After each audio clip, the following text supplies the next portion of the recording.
ஸ்ரேயப்பதியாகிய பகவான் ஸ்ரீமன் நாராயணனை வணங்கி இன்றைய வகுப்பை தொடங்குவோம். மகாபாரதத்தில் 18 பருவங்கள் உள்ளன. அந்த 18 பருவங்களில் ஆதி பருவம் சபா பருவம் முடித்து 3வது பருவமான வனப்பருவத்தில் இருக்கிறோம். அந்த வனப்பருவத்தில் 22 உபபருவங்கள் இருக்கின்றன. அந்த 22 உபபருவங்களில் முதல் உபபருவம் அரண்ய பருவம். அதை முடித்து 2வது உபபருவம் கிர்மீர வத பருவம். அதுவும் முடித்து 3வது உபபருவமான அர்ஜுனாபிகமன பருவத்தில் இருக்கிறோம். இந்த அர்ஜுனாபிகமன பருவத்தில் 12லேருந்து 37 அத்தியாயங்கள் வரை உள்ளடக்கியுள்ளது. இந்த 12 to 37 சாப்டர்ஸில் மட்டும் 1052 ஸ்லோகங்கள் உள்ளன அர்ஜுனாபிகமன பருவத்தில். அதில் சென்ற வாரம் 28வது அத்தியாயம் வரை முடித்தோம். சென்ற வாரத்தில் நம்ம கவர் பண்ண ஸ்லோகாஸோட கவுண்ட்டு 286 ஸ்லோகாஸ் பார்த்தோம். 28 அத்தியாயத்தை முடித்துவிட்டு 29வது அத்தியாயத்திலிருந்து 28வது அத்தியாயத்தில் என்னாச்சு? திரௌபதி யுதிஷ்டிரர்கிட்ட பேசுறா. என்ன சொல்றா? நீங்க கோபப்படாம இருக்கிறது நல்லது இல்லை. இவ்வளவு நாளாகியும் உங்களுக்கு இன்னும் கோபம் வரவில்லையா நடந்ததை குறித்து அப்படின்னு கேட்குறா.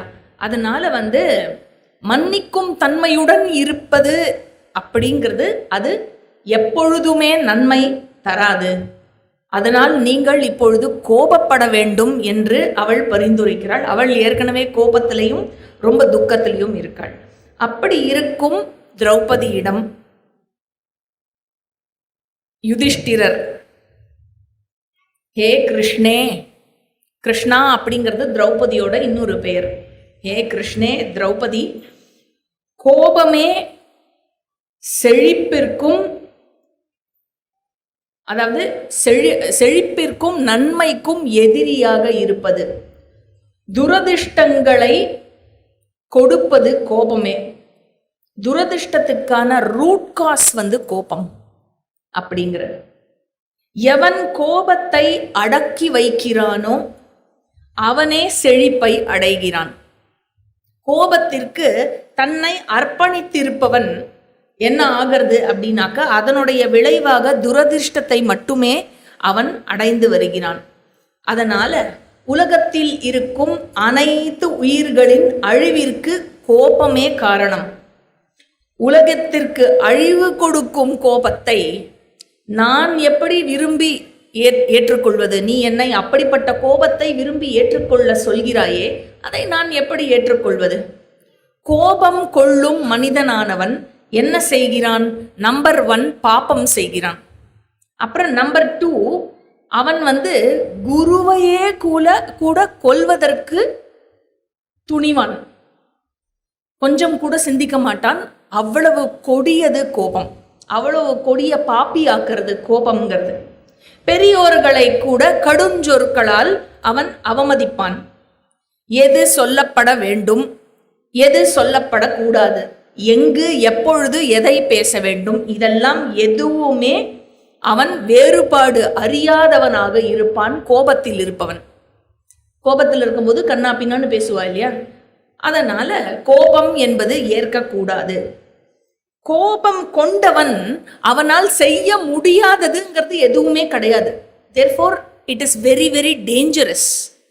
ஏன்னா கோபத்தினால் நன்மை ஏற்படுவதை விட கோபத்தினால் ஏற்படும் தீமை அதிகம்.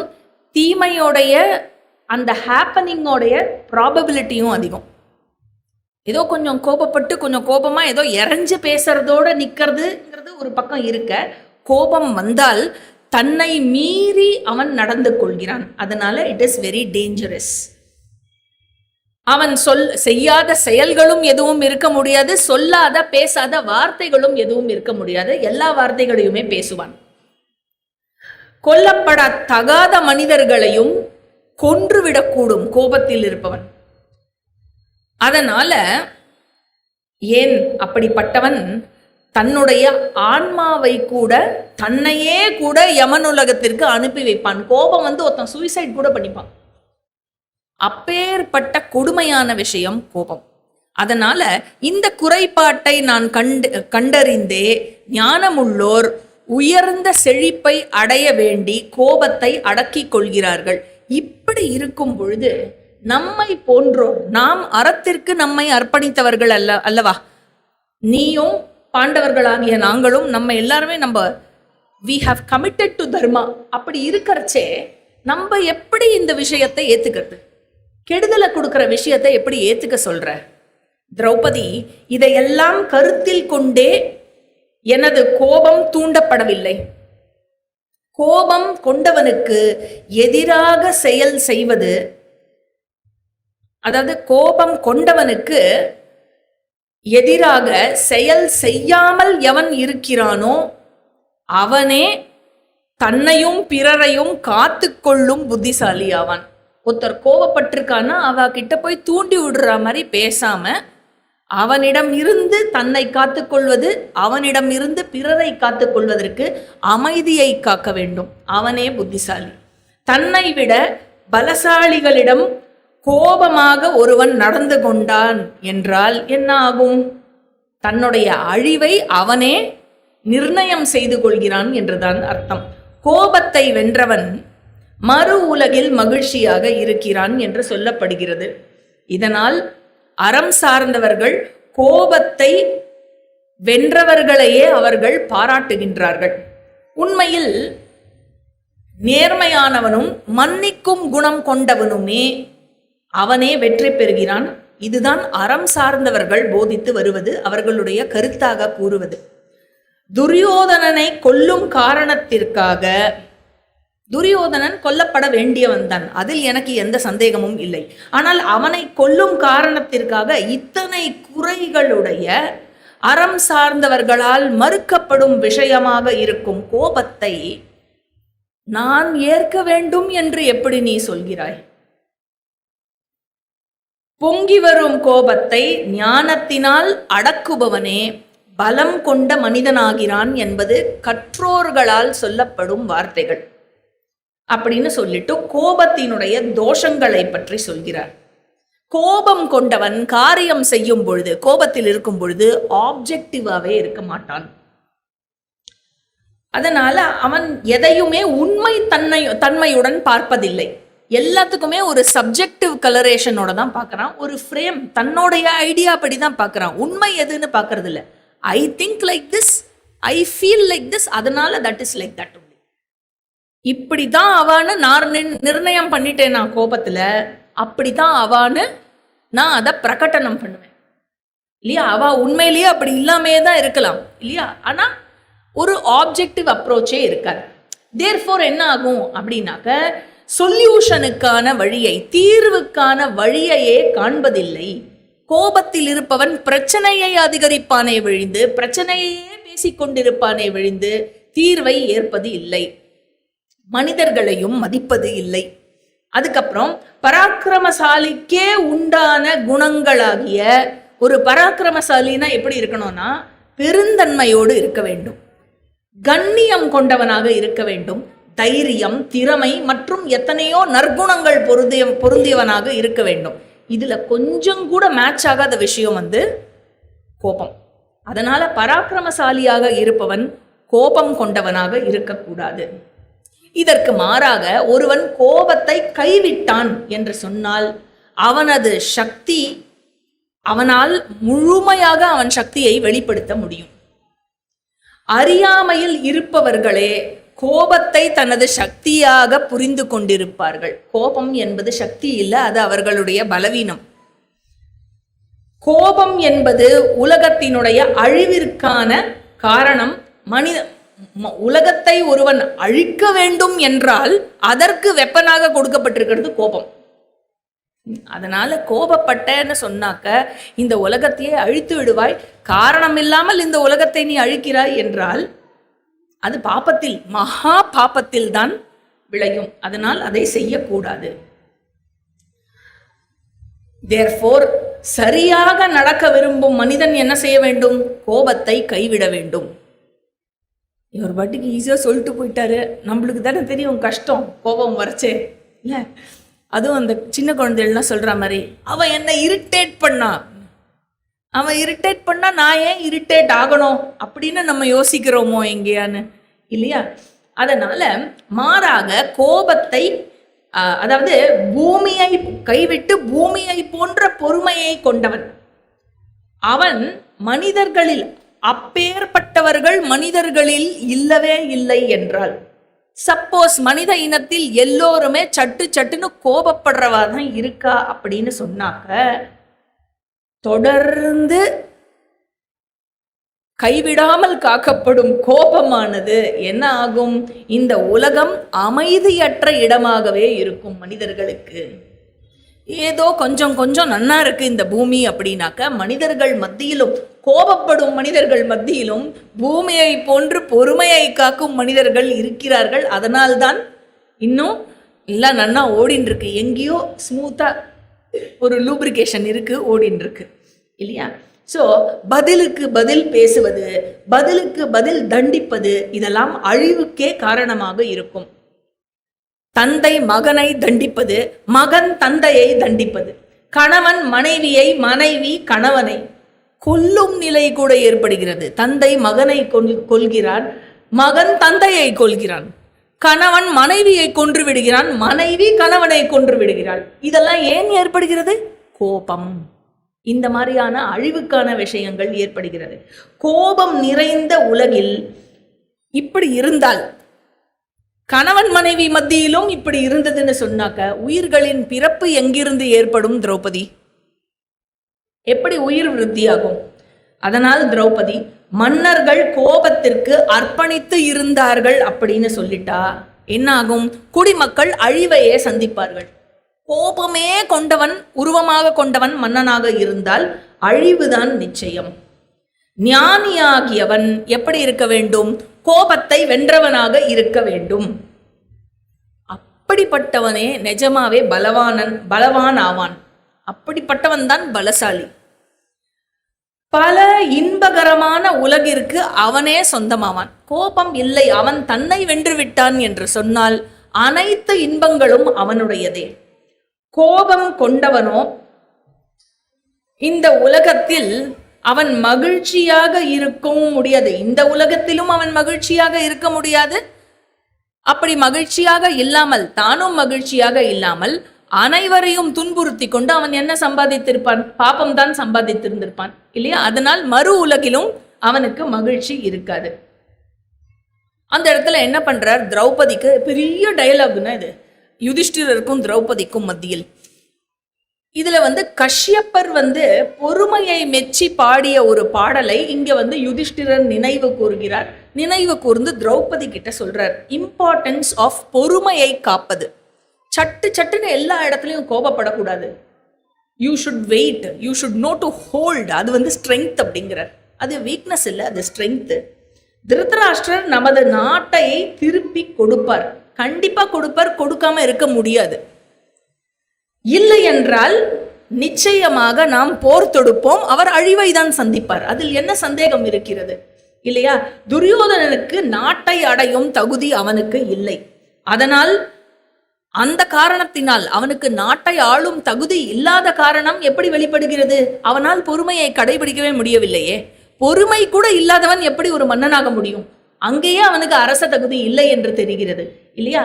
அவனால் பொறுமையை கடைபிடிக்க முடியவில்லை. எனக்கு நாட்டை ஆளும் தகுதி இருக்கிறது என்று சொன்னால் அது எதனால் இருக்கிறது? எனக்கு பொறுமை இருக்கிறது, அதனால் இருக்கிறது. அது மட்டும் இல்ல, ஆட்சி உரிமை கொண்டவனாக நான் இருந்தேன், இல்லையா? அதனால் பொறுப்பு இருக்கிறவனாகவும் நான் இருக்கிறதுனால நான் பொறுமையாகத்தான் இருக்க வேண்டும். அவ்வளோ பெரிய பொறுப்புல இருந்துட்டு நான் சட்டுன்னு கோவப்படக்கூடாது. இந்த விஷயத்தை சொன்ன உடனே திரௌபதிக்கு இன்னும் கோபம் வந்து, நான் என்ன கேட்டேன் இப்போ? எப்படி அவமானப்படுத்தி அமைச்சிருக்கான் நம்மள. அதனால திரௌபதி ஃப்ரஸ்ட்ரேஷன்ல ஆரம்பிக்கிறா. அவளுடைய கோபம் என்ன ஆகிறது, யுதிஷ்டிரர் மேல இருந்த கோபம் இப்ப யுதிஷ்டிரர் என்ன சொல்றார், தர்மா தர்மா தர்மா, கோபத்தை கோபப்படாமல் கோபத்தை காத்து இருப்பதுதான் அறம் சார்ந்தவர்கள் சொல்வது, சான்றோர்கள் சொல்வது. அதுவே பெரிய அறம். நான் என்னுடைய நிலைமைக்கு என்னுடைய தர்மத்தை காப்பதற்காக நான் பொறுப்பில் இருக்கிறேன், கோபப்படக்கூடாது, இதெல்லாம் சொல்றாரு. அதனால திரௌபதிக்கு தர்மத்து மேல கோபம் வருது இப்போ. சரியா, முதல்ல யுதிஷ்டிரர் மேல இருந்த கோபம் தர்மத்து மேல கோபம் வந்து, அதுக்கப்புறம் அப்படியே அந்த தர்மத்தினுடைய தாத்தாவா இருக்கிறவர், கர்மத்தினுடைய பலனை கொடுக்கும் பகவான் மீது கோபம் வருது. அப்படியே அவளோட அப்ரோச் மாறுறது. அதை ஆரம்பிக்கிறச்சையே ஒரு ஒரு ஒரு ஜைபோட ஆரம்பிக்கிறா. அதாவது என்ன சொல்றா, நமோ தாத்ரே விதாத்ரேச்ச அப்படின்னு ஆரம்பிக்கிறா. என்ன சொல்றா, தாத்ரு அண்ட் விதாத்ரு அப்படிங்கிற தேவதா எந்த ரோல் பண்றா அப்படின்னாக்க, அதாவது காக்கிற ரோலையும் அதுக்கப்புறம் விதியை வகுப்பவர் உடைய ரோல்லையும் இருக்கிற தேவதாக்கு பேரு தாத்ரு அண்ட் விதாத்ரு தேவதா. இவர்கள் வந்து உங்கள் உணர்வுகளை மூடி இருக்கிறார்கள். உங்கள் உணர்வுகளை மூடி இருக்கும் அந்த தேவதாவை நமஸ்காரம் பண்றேன். உங்களால என்னுடைய நிலைமைய புரிஞ்சுக்க கூட முடியலையே, என்னோட ஃபீலிங்ஸை நீங்க எப்ப புரிஞ்சுப்பேல அப்படின்னு கேட்பாங்க. அந்த மாதிரி சொல்றா. அதை புரிஞ்சுக்க முடியாம உங்களை மூடி இருக்கே, அவர்களை நான் வணங்குகிறேன். நீங்கள் சுமக்கும் சுமையை சுமப்பதில் உங்கள் தந்தை மாதிரியும் அதுக்கப்புறம் பாட்டனார் பின்பற்றிய வழிகளிலிருந்து நீங்கள் மாறுபட்டவர்களாக இருக்கிறீர்கள். உங்கள் தந்தை உங்கள் பாட்டனார்லாம் எப்படி இருந்தார்கள், இதே நிர்வாகத்தை தானே, இதே ராஜாவா தானே அவளும் இருந்தா. ஆனா அவர்கள் எப்படி சில பிரின்சிபல்ஸை கடைபிடித்து வாழ்ந்து வந்தார்கள் அப்படிங்கிறதையும் நீங்க என்ன பண்றீங்கிறத பார்க்கறச்சையும் மாறுபட்டு இருக்கிறது அப்படிங்கிறார். மன்னா, நீங்கள் தாங்கிக் கொண்டிருக்கும் இந்த பேரிடருக்கு, இப்படிப்பட்ட கஷ்டத்தை நீங்கள் தாங்கிக் கொண்டிருக்கிறீர்களே, இதற்கு நீங்கள் தகுதியற்றவர்கள். நீங்க பட வேண்டிய கஷ்டமா இது? ராஜசூய யஜ்ஞம் முடிஞ்சு சாம்ராட்டா உட்கார்ந்து இருந்தவர் நீங்க. மன்னர்கள்லாம் வந்து கப்பம் கட்டின்னு இருந்தா உங்களுக்கு. இப்ப நீங்க என்ன பண்ணிட்டு இருக்கேன்? கிழிஞ்ச ட்ரெஸ்ஸ போட்டு சுத்தின்னு இருக்கேன். நான் எப்படி உங்களை இப்படி பாக்குறது? அதனால, ஆனால் நீங்கள் என்ன சொல்கிறீர்கள்? நான் இதை சொல்ல வந்தால் நீங்கள் என்ன சொல்கிறீர்கள்? அறத்தை உயிரை விட அதிகமாக நீங்கள் கருதி வருகிறீர்கள். எங்கள் எல்லோரையும் கூட நீங்கள் கைவிட்டு விடுவீர்கள் போல இருக்கிறதே. அறத்தை ஒருபோதும் கைவிட மாட்டீர்கள் என்றுதான் தெரிகிறது. அறத்தை காப்பவனை அந்த அறம் காக்க வேண்டும் என்றுதானே நான் கேள்விப்பட்டிருக்கிறேன். தர்மத்தை காப்பவன் அத்தர்மத்தினால் காக்கப்படுகிறான் இல்லையா? தர்மோ ரக்ஷதி ரக்ஷிதா, இப்படித்தானே நான் கேள்விப்பட்டிருக்கிறேன். இருப்பினும் உம்மால் காக்கப்பட்ட தர்மம் இப்பொழுது எங்கே? உம்மை காக்கவில்லையே. அந்த தர்மம் உங்களை காக்காமல் இருப்பதை தான் நான் கண்டு வருகிறேன். ஆனாலும் உங்கள் இதயம் என்னடா என்றால் ஒரே நோக்குடன் அறத்தையே விரும்பிக் கொண்டிருக்கிறது. நீங்கள் யாரையும் அவமதித்தது இல்லை. முழு உலகத்திலேயே, அதாவது முழு உலகமுமே உங்கள் காலடியில் இருந்தது. முழு உலகத்தையும் நீங்கள் அடைந்தீர்கள் ராஜசூய யஜ்ஞம் மூலமாக. அப்படி இருந்தும் உங்களிடம் நான் சிறு துளி கர்வத்தை கூட நான் பார்க்கவில்லை. அப்படிப்பட்டவராக நீங்கள் இருக்கிறீர்கள். எப்பொழுதும் பிராமணர்களையும் பித்ருக்களையும் தேவதாக்களையுமே உபசரித்து வந்தீர்கள். நீங்கள் இல்லத்தில் செய்யாத யஜ்ஞமா? விஸ்வதேவ யாகம் நடைபெற்றது நம் இல்லத்தில். எல்லோருக்கும் கொடுத்துவிட்டு மீதம் இருந்த உணவை தான் நீங்கள் சாப்பிட்டீர்கள். எல்லாரும் கொடுத்தது போக மிஞ்சி இருந்ததை சாப்பிட்டாராம் யுதிஷ்டிரன். அனைத்து வகையான வேள்வியையும் நடத்தி இருக்கிறீர்கள் நமது இல்லத்தில். திருடர்களால் ஆக்கிரமிக்கப்பட்டிருக்கும் இந்த தனிமையான இந்த இப்படிப்பட்ட ஒரு கானகத்திற்கு நாம் அனைவரும் நாடு கடத்தப்பட்டும் சொந்த நாட்டை இழந்தும் உங்களுடைய அறத்தை மட்டும் நீங்கள் இழக்கவில்லையா? எப்படி நிழல் ஒரு மனிதனை தொடர்ந்து வந்து கொண்டே இருக்குமோ அதே மாதிரி நீங்கள் அறத்தை தொடர்ந்தே போய்கொண்டிருக்கிறீர்களே, பிரிக்க முடியாமல்.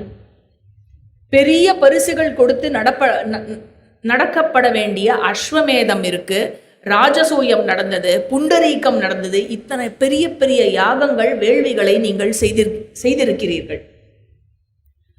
விபரீத உணர்வுகளால் உந்தப்பட்டு அந்த கடுமையான நேரத்தில் பகடையில் தோற்ற பொழுது நாட்டையும் செல்வத்தையும் நீங்கள் இழந்தீர்கள். தம்பிகளையும் ஏன் என்னையும் கூட அங்கு இழந்தீர்கள்.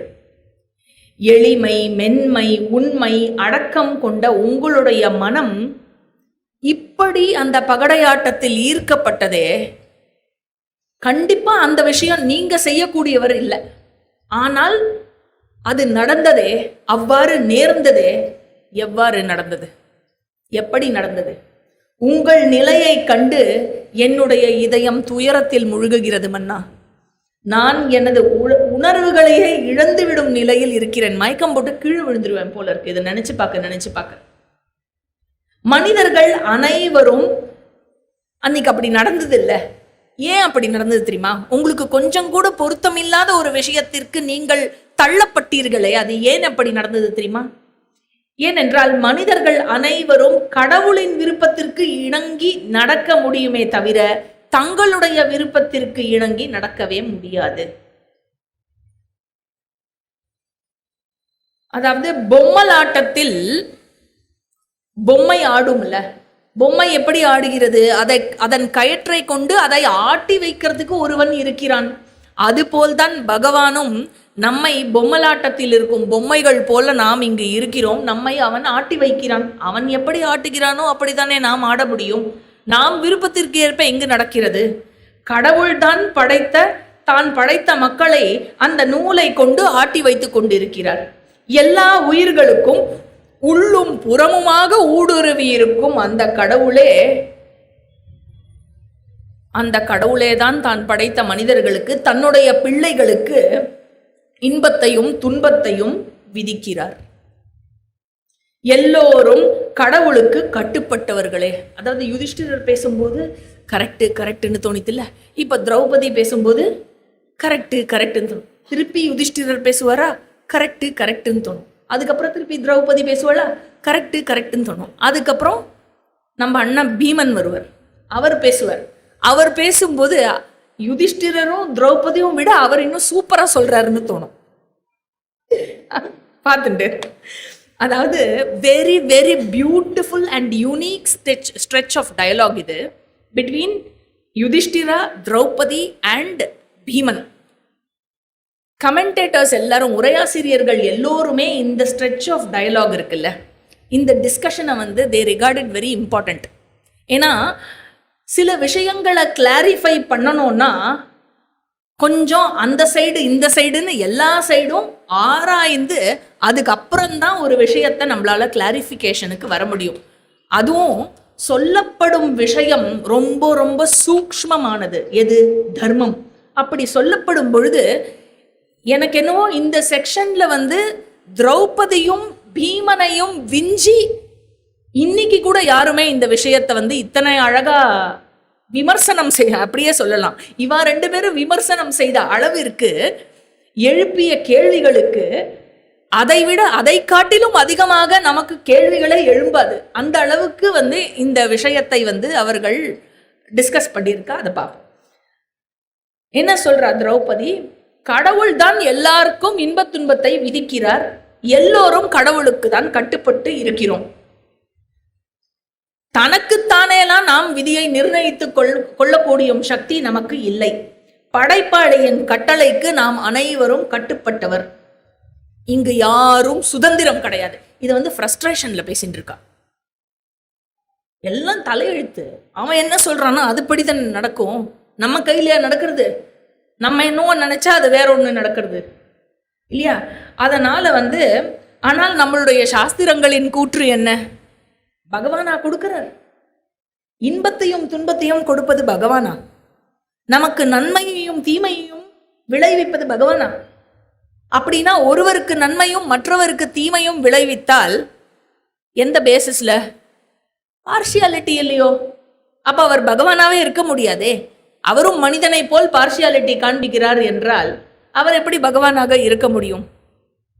கிருஷ்ணர் வேற உத்தரவாதம் கொடுக்கிறாரு கீதையில, சமோகம் சர்வபூதேஷு, அதை அழுத்தி சொல்லணும் இல்லையா? அனைத்து உயிரினங்களிடத்திலும் என்னுடைய அன்பு சமமாக இருக்கிறது.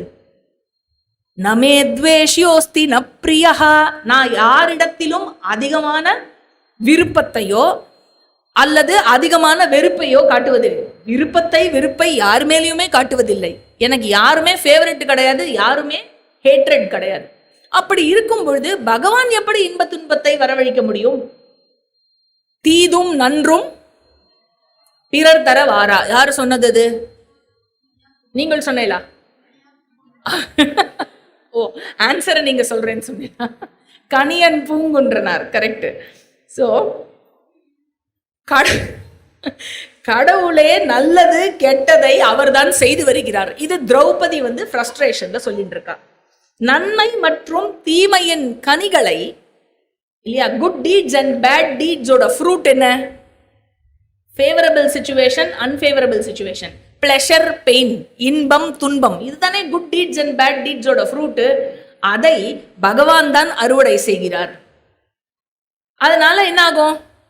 நீங்க வெறும் பொம்மை தான். பகவான் தான் புண்ணிய பாபத்தின் பலனை அறுவடை செய்கிறார். அதனால புண்ணிய பாபத்தின் பலன் யாருக்கு செல்லும்? பகவானுக்கே தான் செல்லும்.